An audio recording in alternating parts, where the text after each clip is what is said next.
Welcome to another episode of PDR Tool Time. This is episode 209. I'm your host, Daniel Grom, and along with John and Vince joining us for another great episode. How are you guys? I'm doing all right. How about you, Vince? I'm doing fantastic. It's like 84 degrees out. The summer or spring is in the air. Me too. It's so warm here. Yeah. I think I got a little sunburn. Listen to you two.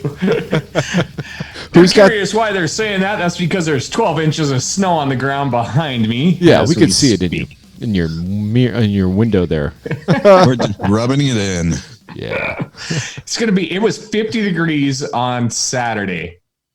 Like low 50s Saturday, almost 50 on Sunday. And Monday, I got a foot of snow. Well, it was 50 degrees here too, but it was probably 1 o'clock in the morning at night. And then it warms up. But, this is great because, this time of year, it starts, the climates are changing. And that means what, John? What's brewing up there? Hail. Right? The thunderstorms start happening. The hail balls start falling. Facebook calms down. Everybody goes to work. Surprisingly enough, there's not a lot of banter about people like hating each other right now, is there, Daniel? No, it's been pretty calm out there. I'm looking forward. I think we'll be doing a show here real soon about prepping for hail season, what tools you need and that kind of stuff. So look forward to that coming in the next couple episodes. Yeah. But yeah, you don't hear anybody grumbling and groaning. Everybody was happy this year. I have a theory. What's that? Trump? I have a theory. Trump. Well, we've been offering discount codes to CBD Direct. Oh, yes. Oh, hey. I'm betting our users are buying enough CBD oil from CBD Direct that they're calm. Yeah, it's calming their anxiety, huh? That's right. It's not getting them high because it doesn't get you high. No. I'm actually really sick right now. Oh. Sorry about that. Yeah. All right, Daniel's really sick. I'm that's the pharmacy calling. Yeah. His prescription's ready. Are you going to finish your thought? Sorry. Hey, I'm sick and I'm taking CBD and it's like helping me. I'm walking around like a zombie and I'm like, and you're uncomfortable. Everything aches and pains. You take a little bit of CBD and everything feels good afterwards. Yeah. Yeah. Well, we still have CBD Direct as our sponsor. And thank God. Right? John, you ordered some recently, didn't you? Yeah, I just reordered mine on Tuesday. So you just go through, make your order in the coupon code, put in PDRTT, hit the old enter button, and get your discount. That's awesome. So, yeah, if you haven't tried it, give it a shot. You have nothing to lose. Yeah, I use it for my sleep and anxiety and sleep. I don't have apnea, but I mean, I'm a business owner. I don't shut my head off at night. My brain still goes until 2, 3, 4 o'clock in the morning. So I go to bed at 10. I take a few drops, like a half a teardrop or whatever. I drop. Yeah. And that lasts me until about 4:30 in the morning. Then it's like, ping, I know exactly when it runs off. I'm like, damn it, 4:30. Just give me another 2 hours. For me, it works for my sciatic nerve. Yeah. Man, just numbs that right. Takes the pain away. Feel a lot better. Yeah, that's awesome.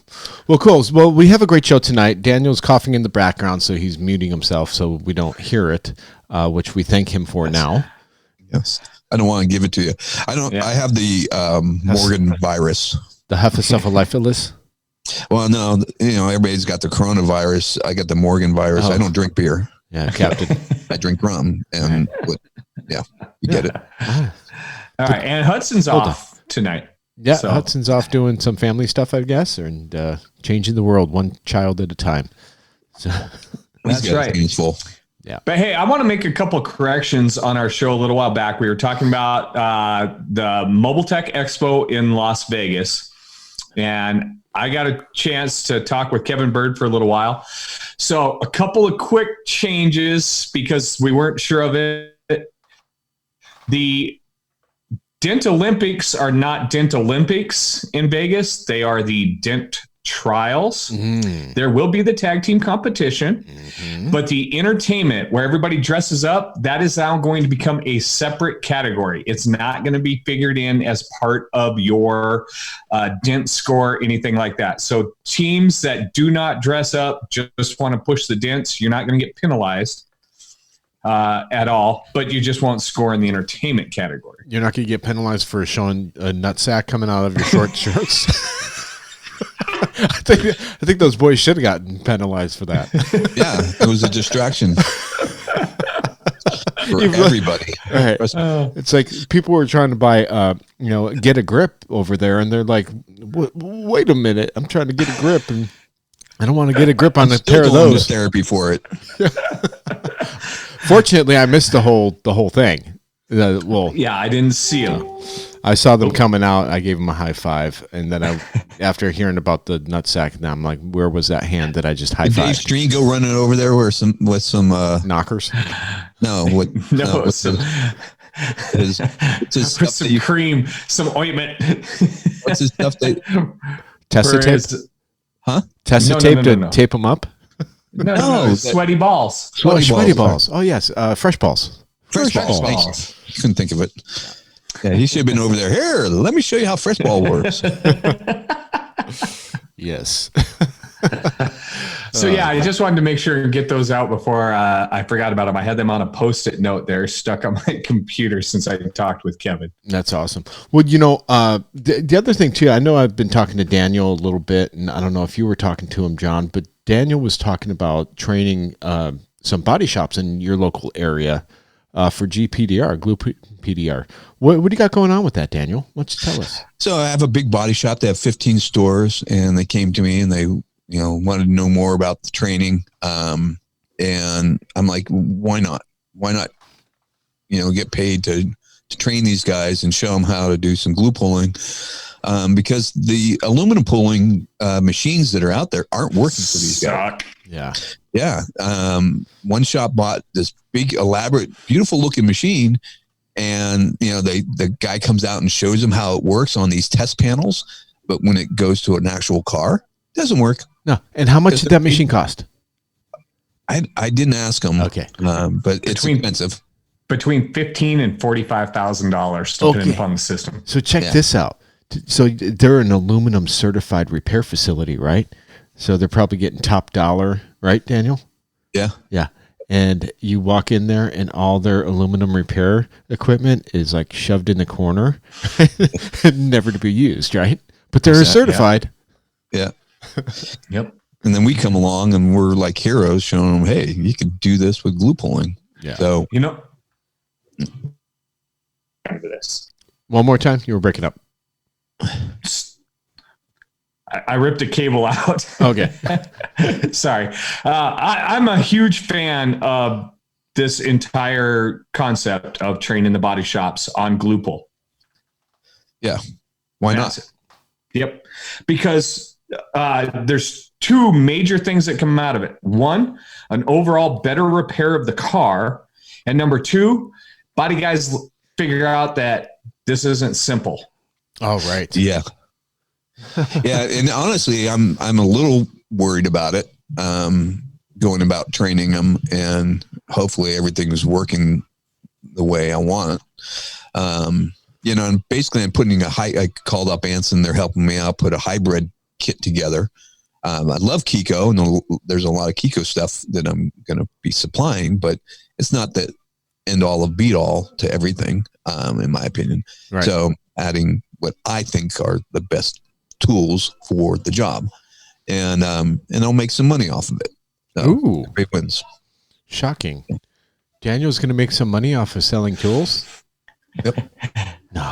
And so, sorry. What do you guys think about it? Would you guys take up that opportunity if it's presented to you? I would. Yeah.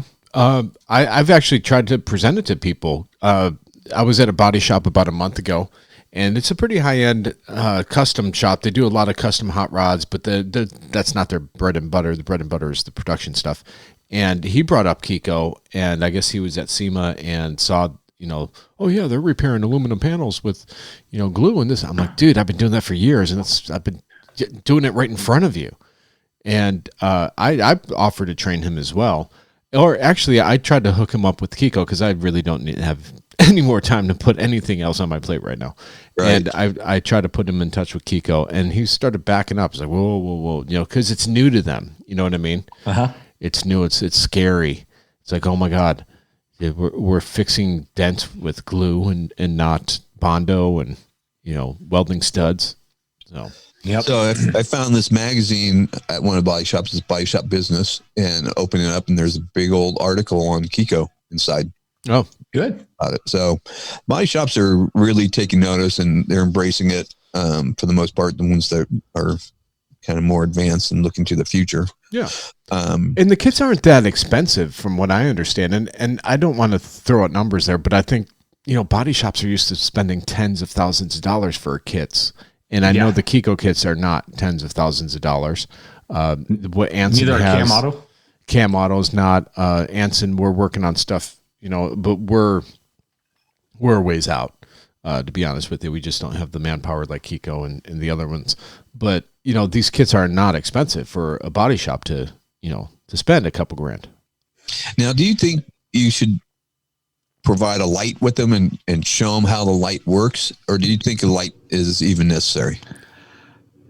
For me, no. And here's my number one reason why. Body guys want to fight the light. They want to feel it, right? Yep. They want to run a towel over it or run their hand over it. They don't want to use a light. In their opinion, I can see the dent. Mm-hmm. They can't see every parameter of the dent, but they want to get it roughed up and moved up. I finally just left the light over on my stall and just started work. And man, here's the bonus for me as a Hale guy. I'm fixing a car in the stall next to this body guy. The less grinding, the less sanding that they do, the happier my lungs are. Yeah, for sure.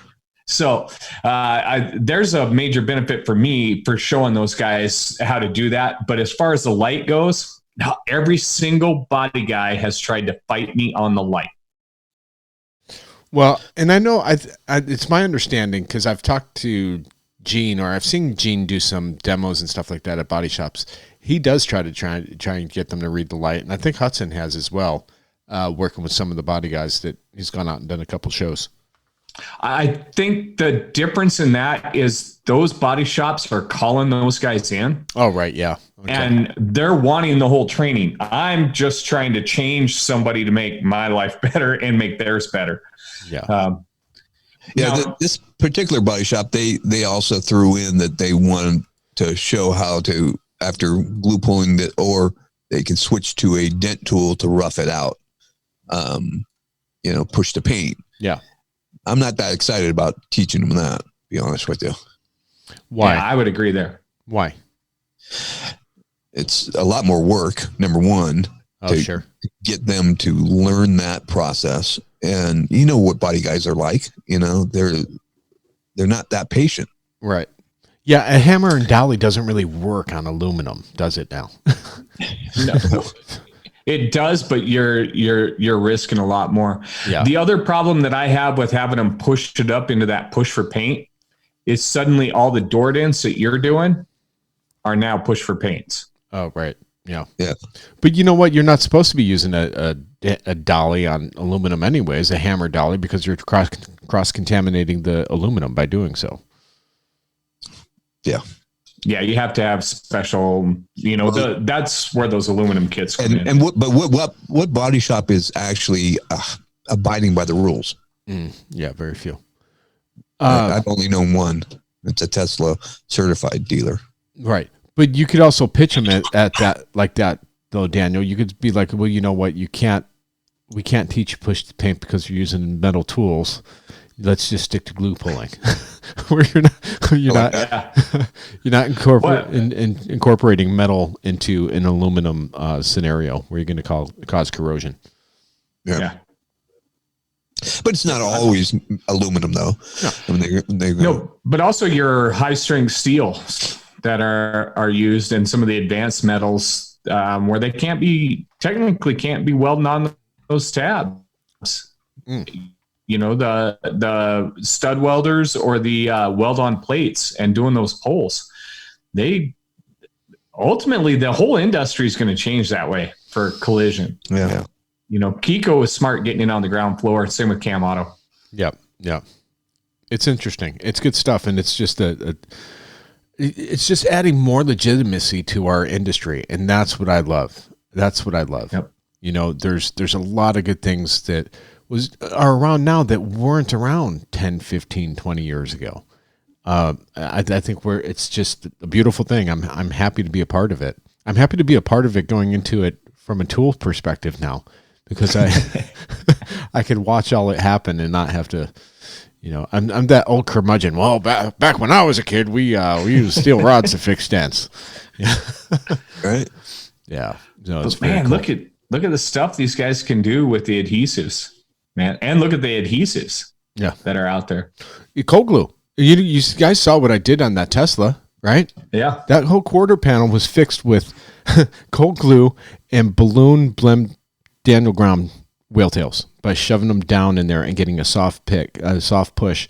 When you're dealing with the Tesla Model 3s, the metal part of the quarter panel and the fenders are metal. The doors are aluminum, but it's so soft. It's terribly soft. If you use a regular whale tail, you better be really freaking careful with it because you're making high spots. I worked on a Tesla quarter panel Model X yesterday. You helped me out with making sure I powered it down correctly and everything. And it was tough. It was a tough quarter panel because it was really tight in there. Yeah. Yeah, but that's where, you know, your balloon tips come into play, and it's kind of nice. You know, the other thing that a lot of people, it's coming and gone really quick, but I don't hear a lot of people talking about the shrinking tips and whether or not they work or not. John, you probably don't have too much experience with this. I only have one type of shrinking tip right now, actually, unless you want to consider dings, but I have the VIP ones, which is a prototype, and then I got the one that he actually sells.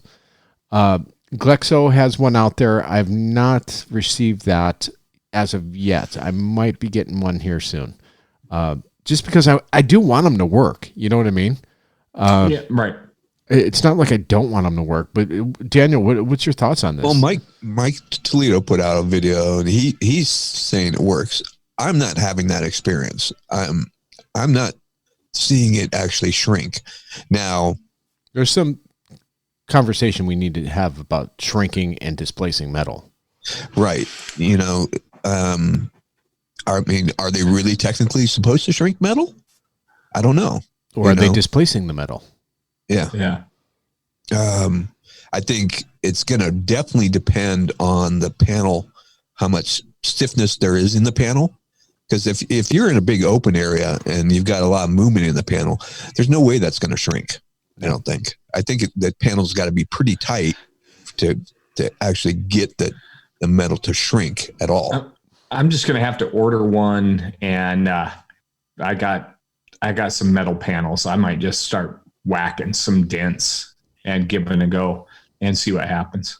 Now, the one tip that does shine over all the other ones is the prototype one that I got from Peter from VIP, the little round ball. Mm-hmm. You're the only one that got that one. I tried stealing it. No, you got one, didn't you? No, I didn't get the full round. No. We talked to him about that. We told him make it a round ball. Oh, I thought you got that. I did not. Oh. Well, here's what I like about it is like, okay, let's say you're working on a dent and it's chewed up and you got a little trough. You take that little ball and it kind of straddles the trough and unchews it all up and kind of makes it all even out. So it can kind of save a dent in that way. But having traction is a bigger deal for me. I was in a quarter panel yesterday and it had that slime stuff inside, and I put a tip in there and I snail trailed it because it slipped on me. Excuse me. And I put that ball tip in there and I had all the traction I needed and I didn't move. Yeah. So I liked it for that reason. I almost think that it's too, they're too close together. Even the Glexo one, I think it's too close together. They need to be spread out more. You know, if you look at a cat of nine tails, which is very reminiscent of the ball one that Peter sent you or gave to you. I didn't get one, but I think the spikes have to be farther away from each other if you're going to shrink metal. I think you're just displacing metal and not really shrinking anything when you're using something that's so close together. So it's too tight. Yeah, I really just don't think, no matter what the pattern is, I don't really think it's going to shrink the metal. No. Personally. I think it's going to give you a different push. Yeah. I used the one that was a ding tool. Dings. Yeah. Yeah. Dings. And that one pushed actually pretty good. But it was just like using a big kind of soft tip in a way. But I was also using it in a panel that had a lot of flex to it. So, it's going to take a lot of testing to be able to determine what these things are actually doing. And, I'm not ready to make any conclusion, but I don't want people going out buying these things thinking they're going to be magic either. And they do bring up a dent fairly quicker than having to push. Push. So does a soft tip. Exactly. So it's just a different animal. Yeah.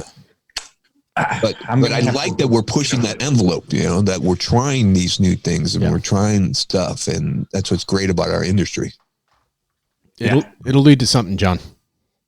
Yeah, I think so. I'm going to go this spring when it warms up.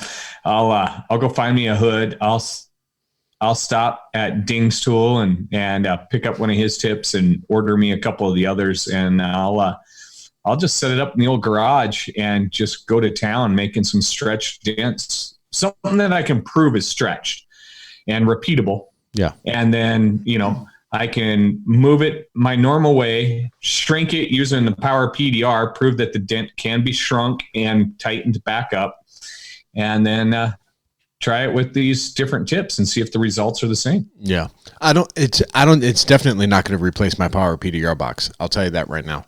That got me out of a jam-a-llama on a Tesla Model 3 about 2 or 3 weeks ago on a quarter panel. If I did not have that power PDR box, I would have lost that job, and it was an expensive job. I thought, because I've worked on Model 3s fixing smaller dents and quarter panels, but this one was like what happens when a bike handle hits the quarter panel, and you got that crease that goes to a hard, sharp dent. And I'm like, oh, okay, yeah, I'll just get back in there. It's wide open once you take the sub out, and I'm in there pushing away. I'm like, oh, crap, this thing's freaking oil cannon. And I could not get it to lay right. I did videotape it. One of these days, I'll actually release it on PDR Tool Time so you guys could see it. Now, out there, are you going in then and recoating the backside of those panels? Always, yeah. Okay. Yeah. I always use E-Coat. Easy Coat. Was it Easy by SEM? Yeah, Easy Coat, I think, by Evercoat. Not Evercoat, by SEM. SEM. Yeah, SEM. That's right. Yeah, so I use That's a good one because it doesn't stink. No, it doesn't. And it dries fairly really quick. Fast. Yeah. And the smell does go away fairly quick. We use other SEM products at our shop anyways, and we've been really happy with that. They're trim black. If you got, like, Daniel, you're building your friggin' motorcycle. Oh, no, yeah. The trim black, I have cans laying around the shop all the time. Yeah, their SEM trim black is the best. Well, especially if you're next door to a detailer that's spraying all kinds of silicone. That stuff still will not fisheye on you. Yeah, it's kind of cool. Wow. Amazing. Yeah. Yeah. So, all right, what else do we got going on here? We got new glue that's out there now. We have, there's a lot of chatter about the tequila collision glue, which was really kind of surprising because they hadn't really promoted it. They were selling it over at MTE Orlando, and, it was kind of a grassroots effort. And all of a sudden, everyone was like, hey, where did that glue come from? And Daniel, I know you do big smashes, probably more than I do. What are you doing with this? Do you like it? Well, I'm still playing. I'm still trying to figure it out a little bit. I'll be honest. And when to pull it. What do you have any advice on that? As far as wait time goes? Well, it's faster than the Kiko collision glue, which is cam auto. Right. That stuff takes forever and ever on the super tab. And it's honestly, it's not user friendly. The cam auto. I bring that out when I got something really, really tough and I don't want it coming off, but it's held to clean off and all that. It is. Or if it's a push to page scenario, I'll use the cam auto. But the new collision glue is just the opposite. I mean, it's like a pleasure to clean. I mean, it comes off in one deal. Yeah. But are you giving it? Are you having to give it extra time to set up? You do. I think I was waiting 2 or too 3 long. minutes. It was my problem because I was using it yesterday and the day before, and I think I was waiting too long for it. And the other thing is it works better on bigger tabs. Yeah. And I was kind of using it on some medium tabs, not the real big ones. So I haven't had a chance to really, really test it out. I just got it because I didn't pick up any at MT. Well, I've been testing it out for about 4 months now. Keeping it behind the scenes and stuff like that. Have to be a beta tester for this stuff. You got to test it out. But yesterday I had a X6 BMW dent all the way up by the windshield on the body line. Insurance job. A tire flew up and took out the hood and the windshield. I got $950 to fix 3 dents on an aluminum hood by an insurance company, and I pulled out the cam auto and I put it on a Kiko. Actually, it wasn't Kiko, made by Kiko, but an ice tab by Black Plague, Black Ice, Black Ice, which is a blue one, smooth one. Yeah. Too many names going on there. And it was one of those that when it hits the body line, it's sharp and then it goes to soft. You know what I mean? It just kind of feathers out. And I threw that sucker on the body line, and I had 90% of it out within 2 pulls, and then went in there, tweaked it a little bit. With some heat, so I didn't crack the paint. Used my tequila rods, got behind the brace, and boom, had that sucker out, and I was done with that job within 45 minutes. So let me ask you this: on something like that, you're talking about using the cam auto glue and now the Anson collision glue. Yeah, that was Anson collision that I used. Okay, on a regular tab, not a super tab. Are you able to heat the panel? Like I see on the videos of the cam auto stuff, and the guys are heating with the glue on because that glue is such a slow set glue. Are you capable of doing that with the Anson collision glue? I like it a little bit tacky. You're not using it like regular hog glue or tequila glue, turquoise or dent out red or tab weld, where you're pulling within 5 seconds or 10 seconds. You're leaving it on maybe 30 seconds, minute, at the most, and then you're yanking. Cam auto, it's still setting up after like 3, 4, 5 minutes sometimes for me. Well, that's designed for body guys who are going to move, they're used to moving at a snail's pace. Right. So that's what, I want to get on it. I got crap I got to do. So, and I'm getting, but it's definitely different type of glue. It's not what you expect. It's got a lot of elasticity to it. Okay. So what happens if somebody hits it with a slide hammer? It stays on. Useless? It's not coming off. Okay. Yeah, unless you're ba-boom, ba-boom, ba-bom, ba-bom, ba-bom. Finally. You're giving yourself a headache with a friggin' Griffin slide hammer, Okay.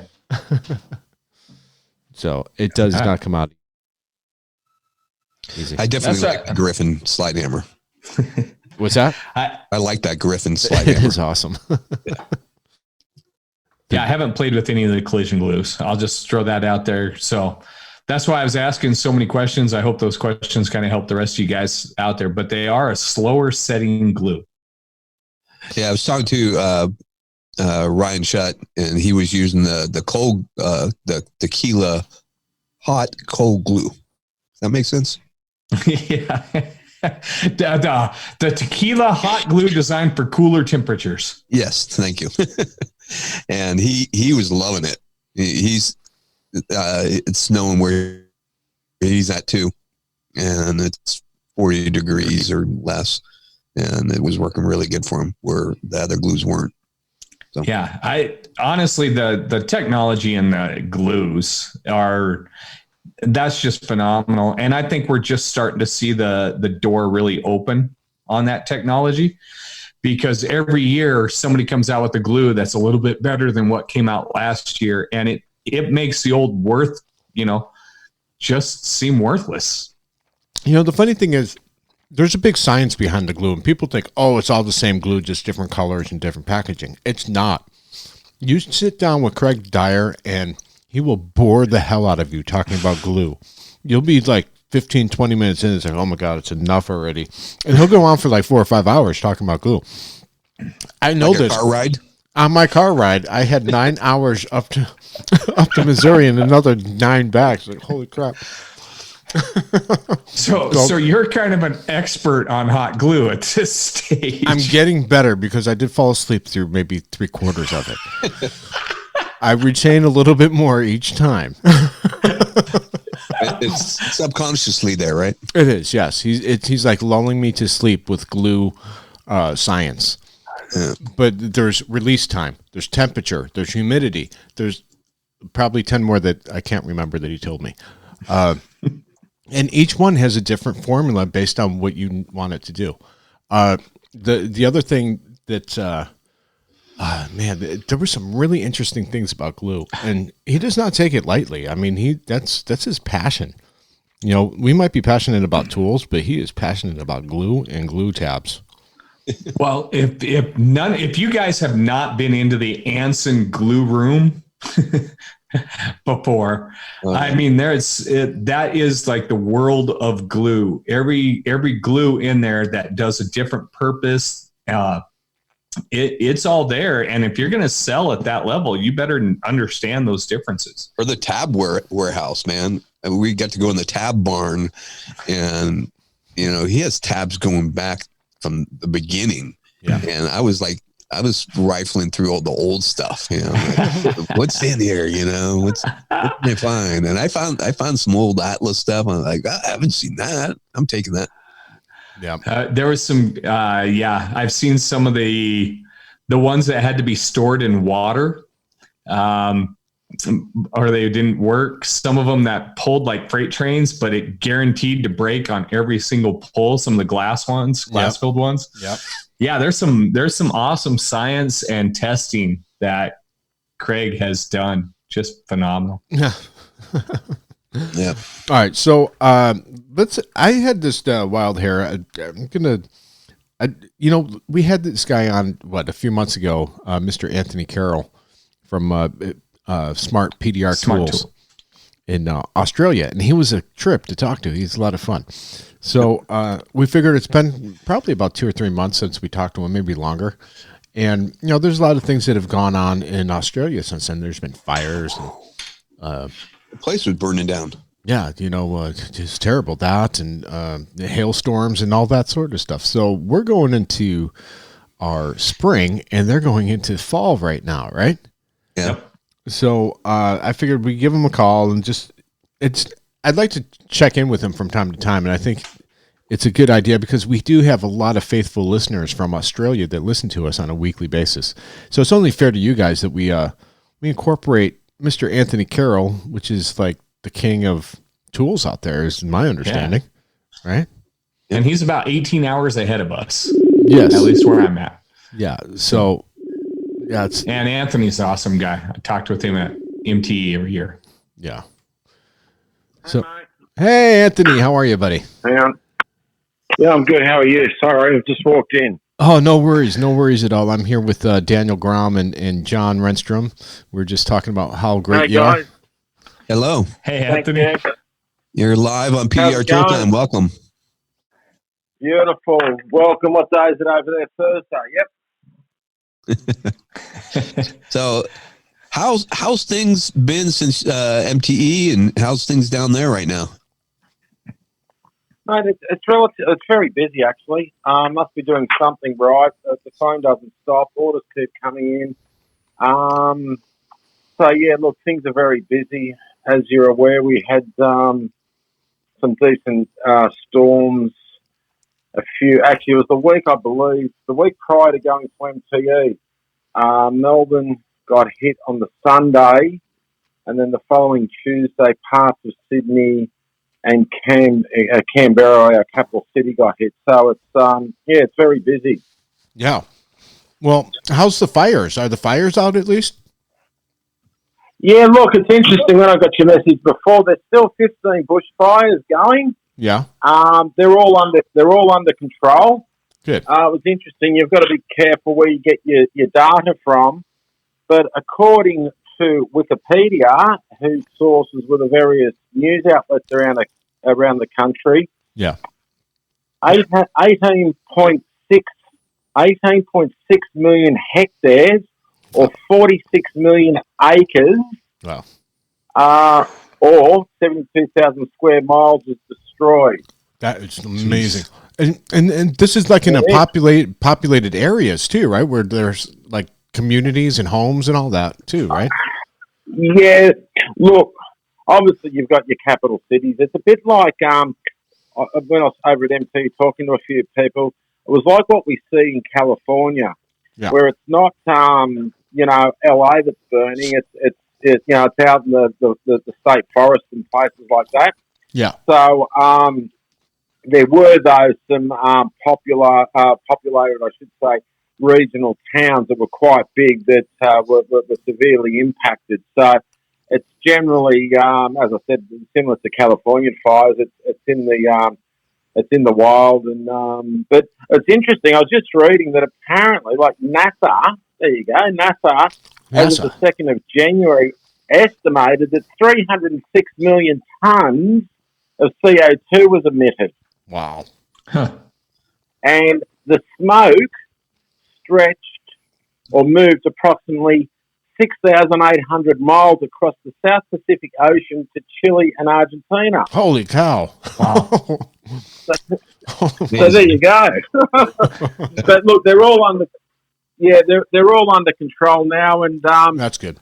Followed up by those storms a few weeks ago. We just had some torrential rain and floods.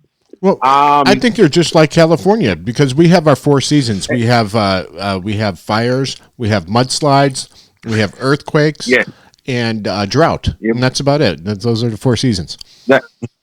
Mate, that's Australia, except we don't really have the earthquakes as such. But as I said to my 25-year-old daughter, I said, well, there you go. Climate change is all over. We're back to normal. Yeah. You don't have the earthquakes, but you have the sharks and crocodiles. So, I mean, it's a fair trade. Sharks, crocodiles, snakes, and spiders. Oh, yes. Don't forget the spiders. Yeah. So now this was a huge hail year. I was going to say a banner hail year for Australia, but not really a banner one. But it was a monster hail season, wasn't it? Look, what happened if we go back 12 months, the biggest storm we've ever experienced in Sydney hit just prior to Christmas 2019. So that was, I think, as we spoke last time, over 100,000 cars, and they're still being repaired today. But it sort of took us into the new season, basically. And just before Christmas, or a month or so before Christmas, Queensland on the Gold Coast and the Sunshine Coast, they were hit with hail. And then, as I said, just prior to coming to MTE, we had the big storms in Melbourne, Canberra, and areas of Sydney. So it just hasn't. To be quite honest, November last year, I thought things are starting to settle down a bit, and then bang, Queensland got hit. So I've only been in this game, as you know, for 4 short years, and I can honestly say that there's only ever been a couple of months in those 4 years that I can say have been quiet. That's amazing. Yeah. Now, is there opportunities for Americans to come there and work? I think we had this discussion before. look, I don't obviously get involved in that part of it. You know, I'm the I'm independent of deals and what they get paid and things like that. So I really don't know. My understanding though is you've got the major hail companies, and that's your your Action Smart Groups, your Dent Wizard your Dent Wizard Automotive, Bears, Aussie Hail, Smart Repair, Dentcraft Hail. That there's probably 10 major hail companies that manage 90% of the insurance work. Now they obviously the first guys that get the start are those that are locals and have looked after them.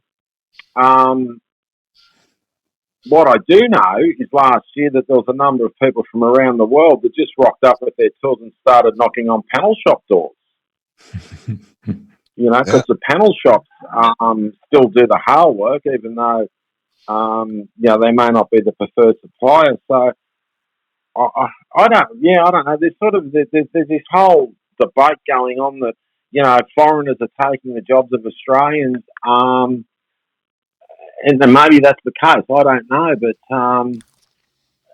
it's the same thing we're crying over here, though. The Brazilians are coming and taking it. They're the Australians are coming. I don't know. Everyone's coming to America to do the work.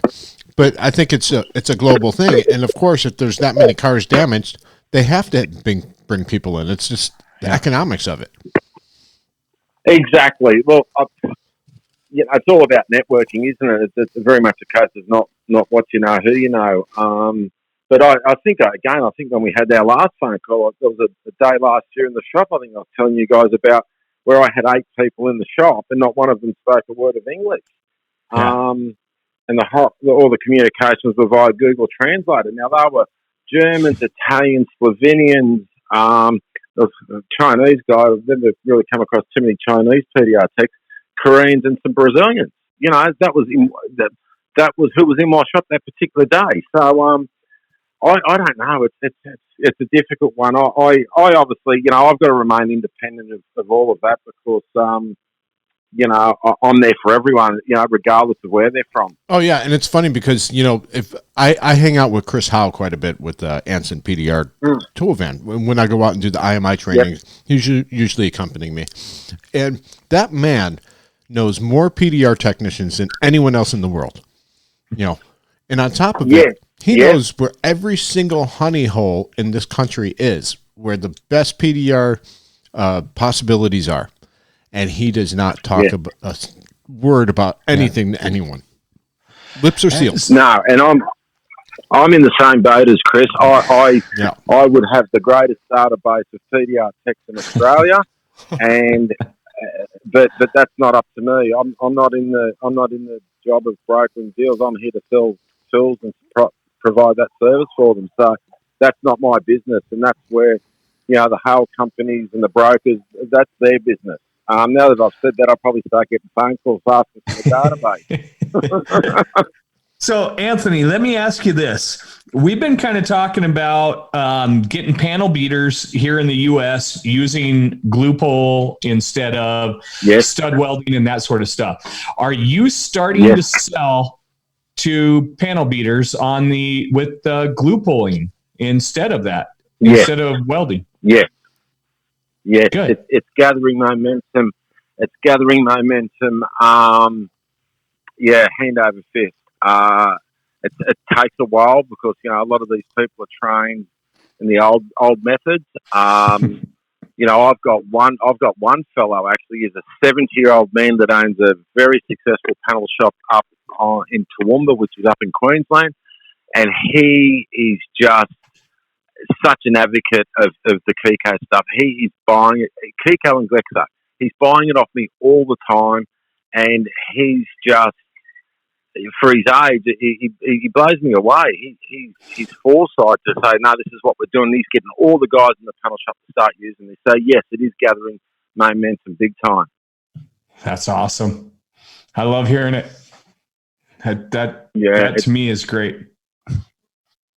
Well, it was interesting. People said to me about MTE, how was it? I said, there was nothing. outstandingly new there. I said, there was tools. My main purpose was just to go over and be seen and catch up with as many people as I could.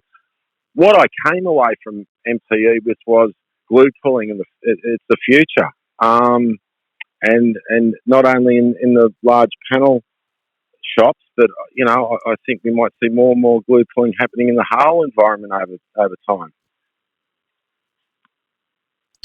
Definitely. Yeah. I think that's the one area that we're growing the most in right now, for sure. Tools and glue and tabs. You're seeing everybody trying all kinds of new stuff. The cold glue's been blowing up like crazy. Vince just did a video on a great repair doing all cold glue. It was pretty impressive. Yep. Absolutely. And, so I really was looking forward to asking you that question specifically, Anthony, because I really want techs to understand, techs in Australia, techs here in the US, techs in Europe. This is a worldwide change in body shops, panel shops. Yeah. It's a natural transition, and it's something that has to occur. And we PDR techs are the forefront of that change. Yeah, we need to start doing the training. Yeah, exactly. There's opportunities there for training. I've got to give Kiko, a big pat on the back. What they've done over the last couple of years is to get the message out there. And I think I was talking to Chris and SEMA this year. I think he said they sold something like 7 times more product than they had the previous year. So it's glues, tabs, and you're right that there's an opportunity. I listened to Tom Price's interview that morning, and he said there's niches in this market, some of which are untapped, and I think there's a niche for the route tech that doesn't chase hail. If he's struggling with his normal door ding stuff, well, learn the glue pulling and of the big stuff and start knocking on some panel shop doors, and I'm sure you're going to do all right. Yeah, for yourself. Heck yeah. Now, not to cut you off or move you along here, but we are running out of time a little bit. Yeah. What's some of the hottest tools that you got going on there that the technicians are just buying hand over fist? Yeah, it's funny you should say. What we see, what's going crazy at the moment is lights. People will just keep buying lights, and more lights. Yeah. I just had 3 pallets of Pro PDR lights delivered last week, and guess what? I've got another 2 pallets coming on the way now. It seems like there's this massive, I don't know where they all go, but lights, you never lose. Talking about tabs, the dead center tabs from Kiko are just going through the roof at the moment. Yeah. What kind of lights are they buying? Just anything they could get a hand on, or is there something that? Well, look, the Australian market is I would suggest 95%, and that's probably being generous. 95% of the market here still prefer the chubby. Yeah. Pro PDR have been a fantastic supporter of us. Yeah, they've had some issues over time, but we've been able to work through it. They deliver them quickly, and it's just the norm over here. We've had in some of the D&E lights, James's fatty light. It was interesting. I had some guys the last road trip I did, and we had the 3 lights out, the chubby, the James's Elimident, and the D&E light, and they had them up. There was 4 of them. Had them up against, fired them all up, had them up against panels, and every one of them chose the chubby over the other 2. So I don't try and have an opinion on it. Sure. That's not my job. My job is to say, well, this is what I've got, guys. What do you want? Yeah. So I think this last year we purchased and sold probably close to $500,000 US worth of Pro PDR products. Yeah. Wow. Awesome. Keeping them in business. Nice. Yeah. Look. Yeah, they're keeping them in business. They're supporting us, and the other news that we had in the last couple of days is we've just agreed to sell the new Power PDR box that's come out, the MSC 300. Yeah. So that's interesting at the moment. But anyway, they've opened up distributions around the world now, so we've agreed to take them on board here in Australia. Well, that's great because we were just talking about them, and that power PDR box saves so many panels. It has saved me several times. So that'll be a good tool for you to sell. So now, it's now smaller, lighter. The prices, we can sell them in Australia at a better rate than what they were previously. Yeah. But they've got a problem, as D&E do, with the coronavirus.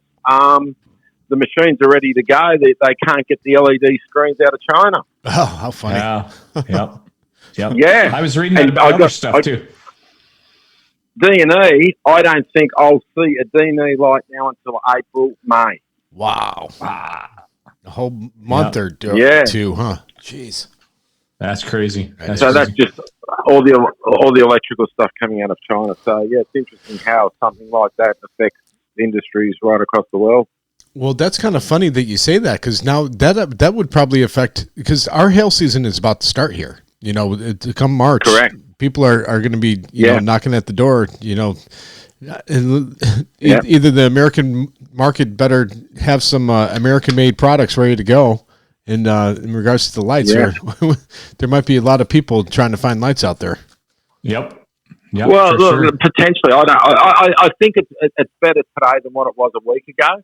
Yeah. There was a complete ban, I believe, on anything leaving China as far as ships and planes and the like, and virtually the whole world came to a stop, waiting for these components. And I had an email from D&E the other night, and it was just, sorry guys, we haven't got the parts, we won't be getting them until at least the end of March. Production will fire up again in April. So I think the earliest I'll see the D&E lights is probably May here in Australia, which is not a bad thing for us. Yeah. So I'd suggest anyone that's selling D&E lights over there at the moment, if any other techs in the States are listening, go and buy them now. Yeah, right? Yeah. Sure. Well, cool. Well, we appreciate you coming on, and glad to hear from you. Anytime, boys. Will you take care? Yeah, we'll check in with you next month or so and see what's going on. Yeah, that's fine. All right, lovely. Take care. Thanks, Anthony. Thanks, See you, guys. Anthony. Bye-bye. All right, bye now. So that was Anthony Carroll, and Carroll is out of Smart PDR Tools, Australia. So you can get a hold of him over there in the land of Oz, which we love, and I hope one day I will be coming there. There's been talks about me going there and teaching IMI and having a little hub out there. And I know, it's one of my number ones on my bucket list. Yeah. Mine too. So it'll be like New Zealand. It'll be the three of us doing IMIs, because I will learn to be an IMI instructor. But if any of you guys are ever plan on traveling or getting your work visa for Australia, you're going to get to know Anthony, because it will be cheaper to probably buy your tools and to try to ship them over there. Oh, sure. And if I was a younger man, I'd be doing everything I could to go there. Oh, yeah. I was single, and that'd be a dream. It would be. You know what? Luke Price you're living vicariously through Luke Price, aren't you? Yeah, I did get some stories from him, and I was living through him. A little stud. Yeah. All right. Well, we got to move along. We're out of time. Yeah. We appreciate you guys. Hold on in with us, listening to us. We need some outro music before you start talking about it. Anyways, go ahead. Start it again. We appreciate all you guys and all your listeners checking in with us weekly. We do appreciate it. Give us some feedback. Let us know what you want to hear about. And don't forget to level up your lights quickly. Yeah. Don't do stupid stuff like wait. Right. And, I want to thank Mr. Anthony Carroll for coming on there, and all our listeners in Australia. Will be keeping you guys in the loop with Anthony. So keep it stiff.